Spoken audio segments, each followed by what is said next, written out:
రేవంత్ రెడ్డి అధికారంలోకి ఏం చెప్పొచ్చిండు? ప్రజాపాలన, మీరందరూ స్వేచ్ఛంగా ఉండొచ్చు, మా దగ్గర నిర్బంధ పాలన ఉండదు, మీరందరూ స్వేచ్ఛగా ఉండొచ్చు అని చెప్పి ఈ రోజు కేవలం మేము చేసింది ఏంది? శంభిపురి రాజన్న ఇంటి దగ్గర బయట ఎదురు చూస్తున్నాం. వాళ్ళు బయటికి వస్తే వాళ్ళతో కలిసి వెళ్దామని ఎదురు చూస్తున్నాం.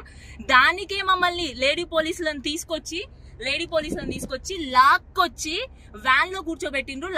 మరి వ్యాన్ లో కూర్చోబెట్టిండ్రు మమ్మల్ని. మేము చేసిన తప్పేంది?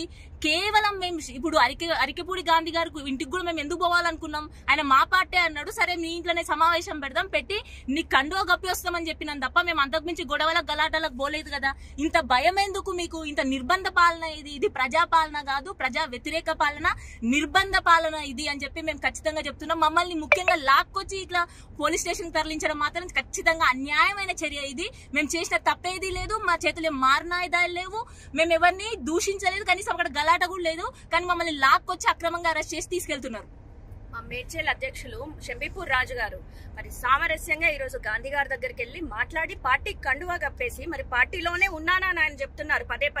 మరి అది ఎంతవరకు నిజము? అది ఆయన చెప్పిన దాంట్లో ఎంత నిజం ఉంది? ఒకవేళ ఆయన పార్టీలోనే ఉన్నట్లయితే ఎందుకు భయపడ్డాం? రాజుగారు వస్తున్నారని అంటే ఎందుకు పోలీసుల చేత అడ్డగించబడుతున్నారు? అసలు పోలీసులు ఎందుకు ఆపుతున్నారు? పోలీసులు ఎందుకు అరెస్ట్ చేస్తున్నారు? మేము కేవలం సామరస్యంగా గేట్ బయట నిల్చున్నాము, లోపలికి కూడా పంపించలేదు, అయినా కూడా మేము గేట్ బయట నిల్చున్నాము.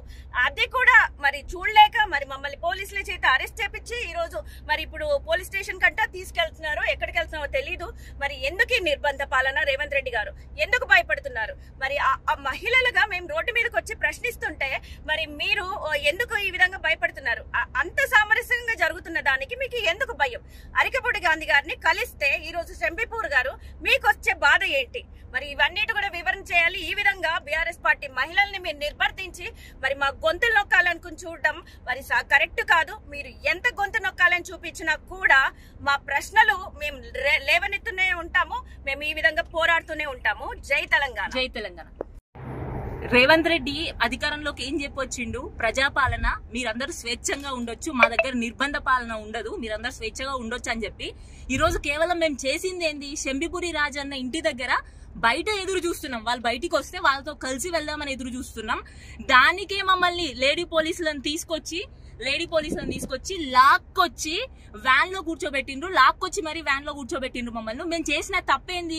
కేవలం మేము ఇప్పుడు అరికెపూడి గాంధీ గారి ఇంటికి కూడా మేము ఎందుకు పోవాలనుకున్నాం? ఆయన మా పార్టీ అన్నాడు, సరే మీ ఇంట్లోనే సమావేశం పెడదాం, పెట్టి నీ కండువా గప్పి వస్తామని చెప్పినాం తప్ప మేము అంతకుమించి గొడవలకు గలాటలకు పోలేదు కదా.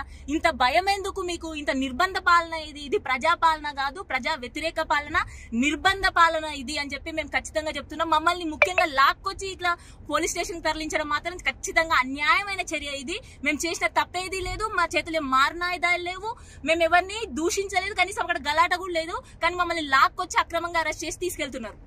మా మేడ్చల్ అధ్యక్షులు శంభిపూర్ రాజు గారు మరి సామరస్యంగా ఈ రోజు గాంధీ గారి దగ్గరికి వెళ్లి మాట్లాడి పార్టీ కండువా కప్పేసి మరి పార్టీలోనే ఉన్నానా అని ఆయన చెప్తున్నారు పదే. మరి అది ఎంతవరకు నిజము? అది ఆయన చెప్పిన దాంట్లో ఎంత నిజం ఉంది? ఒకవేళ ఆయన పార్టీలోనే ఉన్నట్లయితే ఎందుకు భయపడ్డాం? రాజుగారు వస్తున్నారని అంటే ఎందుకు పోలీసుల చేత అడ్డగించబడుతున్నారు? అసలు పోలీసులు ఎందుకు ఆపుతున్నారు? పోలీసులు ఎందుకు అరెస్ట్ చేస్తున్నారు? మేము కేవలం సామరస్యంగా గేట్ బయట నిల్చున్నాము, లోపలికి కూడా పంపించలేదు, అయినా కూడా మేము గేట్ బయట నిల్చున్నాము. అది కూడా మరి చూడలేక మరి మమ్మల్ని పోలీసుల చేత అరెస్ట్ చేపించి ఈ రోజు మరి ఇప్పుడు పోలీస్ స్టేషన్ కంటా తీసుకెళ్తున్నారు. ఎక్కడికి వెళ్తున్నామో తెలీదు. మరి ఎందుకు ఈ నిర్బంధ పాలన? రేవంత్ రెడ్డి గారు ఎందుకు భయపడుతున్నారు? మరి ఆ మహిళలుగా మేము రోడ్డు మీదకి వచ్చి ప్రశ్నిస్తుంటే మరి మీరు ఎందుకు ఈ విధంగా భయపడుతున్నారు? అంత సామరస్యంగా జరుగుతున్న దానికి మీకు ఎందుకు భయం? అరికెపూడి గాంధీ గారిని కలిస్తే ఈ రోజు శంభిపూర్ గారు మీకు వచ్చే బాధ ఏంటి? మరి ఇవన్నిటి కూడా వివరణ చేయాలి. ఈ విధంగా బీఆర్ఎస్ పార్టీ మహిళల్ని మీరు నిర్వర్తించి మరి మా గొంతులు నొక్కాలనుకుని చూడడం మరి కరెక్ట్ కాదు. మీరు ఎంత గొంతు నొక్కాలని చూపించినా కూడా మా ప్రశ్నలు మేము లేవనెత్తునే ఉంటాము, మేము ఈ విధంగా పోరాడుతూనే ఉంటాము. జై తెలంగాణ. జై తెలంగాణ.